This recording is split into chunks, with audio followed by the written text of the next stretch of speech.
My name is Ryan Roy. I'm 35 years old and I own and operate Hunter's Glen Farm in King City, Ontario. I won the Canadian Hunter Derby Championships this year at the Royal Winter Fair. Hey! And how was the ride the other day?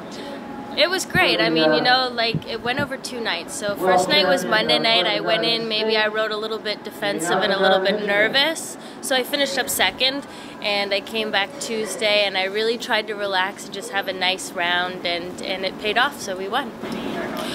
Well, a regular hunter class consists of 8 hunter jumps, usually in a straight line, a simple pattern, you know, single, diagonal, outside diagonal. Hunter derbies kind of incorporates everything else, a little bit of the jumper aspect, a little bit of, you know, the hunter aspect. It's about doing turns and jumping different things, you know, jumping bigger obstacles, jumping jumps like you're jumping out on the hunt field, and really everybody can kind of make their own track. So somebody wants to go in, no 2 courses are going to be the same. Everybody's kind of going to do their own thing, and that's what makes it exciting, and it leads it up to the judge's discretion who they like the best, who took the best route for them. At home we were building a lot of natural jumps, like a lot of log jumps and whatnot. So, you know, we'd jump different courses like that at home with rollbacks and bending lines. You know, but you try to keep it simple. When you have a good horse, you don't want to overtrain them too much. You kind of just want to let them do what they like to do. And then you just kind of fine-tune it a little bit. So I don't like to train as much as some people would. I kind of just like to let them do their own thing and then just fine-tune it a little bit. Very, very simple. I jump maybe 6 or 7 jumps, start jumping just in a nice straight line, and then the last 2 jumps I'll finish one off the left lead turning in the air to the left and one off the right lead turning in the air, just to kind of get them loose and supple through their bodies and thinking that I'm going to turn them, so when I go in the ring they're ready to go. The horse I rode, his name is Bay Ridge. He is a 9-year-old German warm blood. We imported him probably 4 years ago. My Aunt Corey Bannister owns him. She competes him in the amateur owner division, and I'm lucky enough to get to show him in the combined hunters and the hunter derbies. He's an amazing horse. He gives you 100% every time. You never ever have to worry about him making a mistake. It's me that would make a mistake.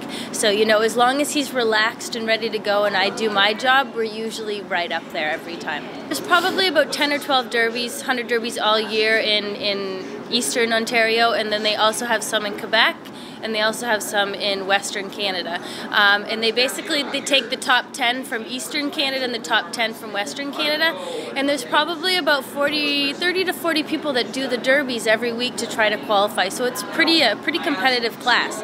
So when you get to the Royal Winter Fair, it's the top 20 that are the best of the best, and you've had to work very, very hard to get here. So it's making an impact?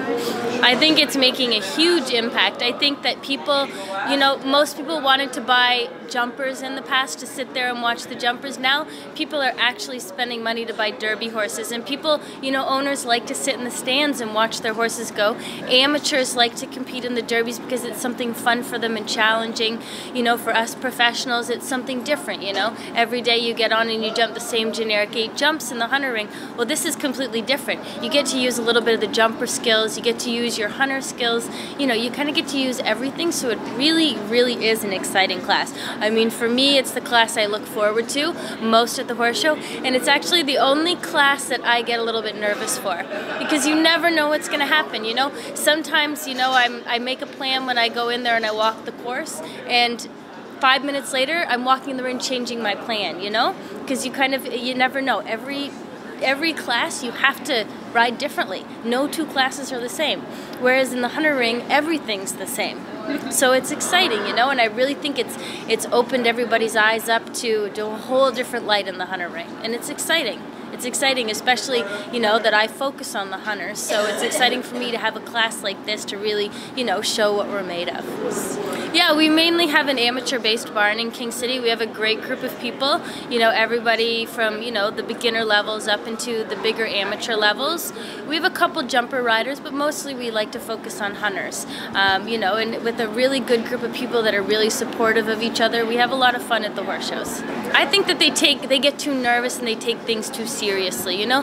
The amateurs, this is their fun, you know. They pay a lot of money to be here to show, so they just need to relax and have fun. And I think that they get sometimes you get way too uptight and you get way too nervous and you make it into such a big deal that you end up going out there and they don't get to show their best or ride their best because the nerves get to them.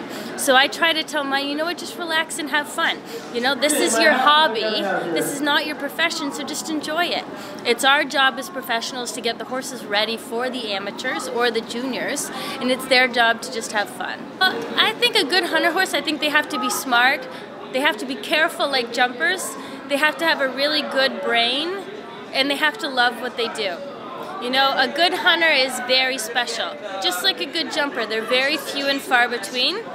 And, you know, I'm lucky enough to have had a few good hunters in my time, and hopefully a few more to come. But I think that, you know, it's hard to say what makes a good hunter. You just know when you sit on one that it's a good horse. I go to Europe probably 3 or 4 times a year, and I have a couple of dealers that I work with over there, and they basically know what I like. So when they have one that they think would suit me, they call me on the phone, or if I'm looking for some, I'll call them and I'll say, you know what, I'm coming and I need this, this, and this, and they will find me exactly what I need.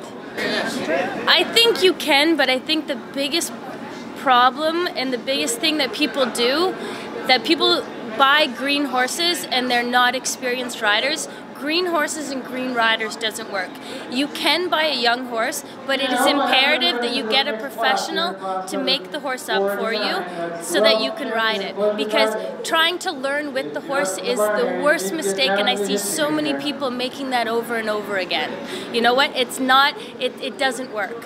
And that's, you know, so yes, it's a very affordable sport. You can buy yourself a nice 3-year-old, but then spend the money to get a professional to make it up for you, you know, and then you're going to have a good horse in the end.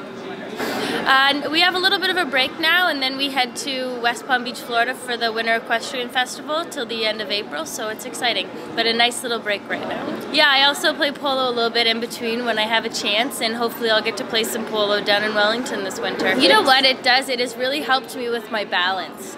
You know, you need a lot of balance riding horses, and to play polo, your balance is so important because you're swinging off the side of the horse and whatnot. So for me, polo has helped definitely my aggression and my balance. And you know, I think every sport, and I think I like to try to be as diverse as possible. I like to try everything once in the horse world. I've tried barrel racing, I've even tried roping, and I think that everything kind of is incorporated together, so every sport will make you better at your sport. Yeah, I am very old school. White shirts, dark blue jackets. The bling, it doesn't work.